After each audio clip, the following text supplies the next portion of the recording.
wanted to do a quick video recapping and ranking all the movies that I saw this summer. So summer of 2024.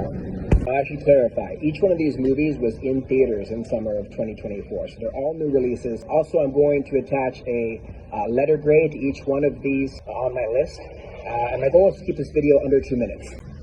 Alright guys, so number 10 on my list, my least favorite movie that I saw in theaters this summer would have to be Mad Max Furiosa. I wasn't really engaged with the plot. I thought that the violence was a little bit too much for my liking. One bright spot would be Chris Hemsworth's portrayal of the primary antagonist, Dr. Dementis. I thought he did a phenomenal job, but overall I would give this movie a C-.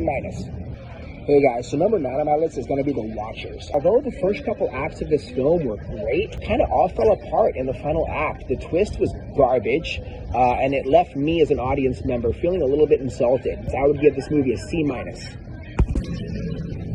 number 8 on my list would have to be Trap. I actually liked this movie more than many people did. I thought the first couple acts were really exciting and really fun, and I think this movie was primed to be M. Night Shyamalan's best movie in years. However, the final act left a lot to be desired. All the escapes that happened were a little bit ridiculous, and in fact, they got increasingly ridiculous as the movie progressed there in the final act. Ultimately, I'd give this movie a C+. Alright, number 7 on my list. It's gotta be Reagan. I did like the premise of this movie, just from a historical perspective. I didn't know much about Ronald Reagan, the president, prior to this movie, so I learned a lot in the film. Dennis Quaid did a great job in the lead role, but overall it was just a little bit too slow for me. Not enough to keep my engagement, keep my excitement. I was definitely ready to head out of the theater by the end of the movie. So I'm going to give this one a B-. Guys, this next one on my list, man, it pains me to say this, but LongLegs. I wanted to like this movie more than I ended up liking it. I think it's a little bit overrated based on the hype going into the film. This is actually the only movie that I saw this summer twice, but not because I loved it the first time. It's actually because I felt like I lost a lot of the plot. I wasn't really sure what was going on after the first viewing, and the second viewing, although it did help, the plot was a little bit insecure with itself. There were moments where I felt like the writers were just kind of figuring it out as they went along. That being said, Nicolas Cage for president 2032. Let's go. Alright guys, next on my list is going to have to be Twisters. I was really looking forward to this movie heading into it, and boy, it did not disappoint. Glenn Powell has a great lead role, as well as, I don't remember the actress name, Daisy something, but they had great chemistry together, and I think that this was definitely a callback to the original Twister movie, which I saw back in, the 90s. And this was a good movie. It was fun, definitely a summer experience. If you haven't seen it, check it out. I would give this one a B+. Alright guys, we are closing into the final 4 spots. So next on my list would have to be Alien Romulus. You know, it was a thrill ride from the get-go. It was exciting, it was fun. I loved the dynamic between the lead character and the synthetic. And really, even the twist at the end, although it was a little bit, it felt like it exceeded the natural course of the movie's runtime. I didn't have a problem with it. I thought it was pretty exciting, and I thought maybe it brought a new aspect into the Alien series that they might, take forward in future movies. So there were some creative moments in this film that I wasn't, sure that this film would have, and I'm going to give this movie a B+. It was a lot of fun. All right, number 3. I'm going to have to go with Strange Darling.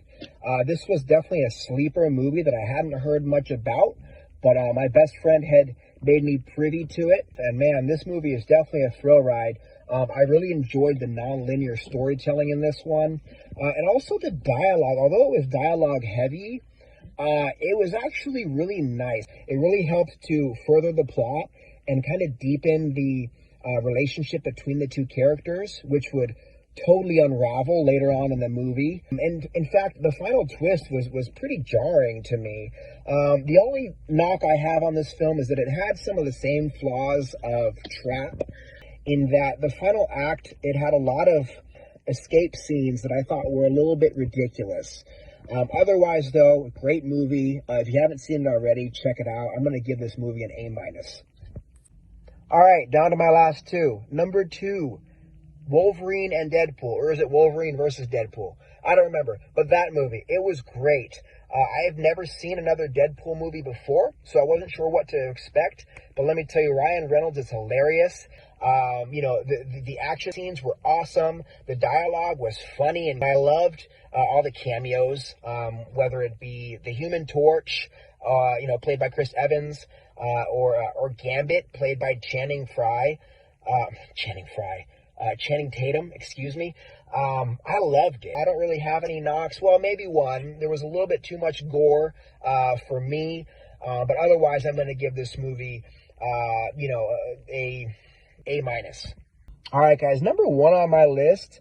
It's actually the one that I saw most recently. It's Speak No Evil. Now, I haven't seen the original, but this one was fun, and this one was scary, and this one had suspense, and James McAvoy was incredible. This movie is also a bit of a case study for the way that society is these days, with not wanting to be honest if it potentially hurts someone's feelings. Many of us are so politically correct that we potentially get ourselves into trouble with people or groups of people that might be more direct, that might be more upfront, that might be more honest about what they want. So this movie was great on several different levels. Even though some of the characters made some pretty stupid decisions, I thought it fell in nicely with the overall theme of the movie. So I would give this movie an A. I loved it, and this was my favorite movie seen in theaters in the summer of 2024.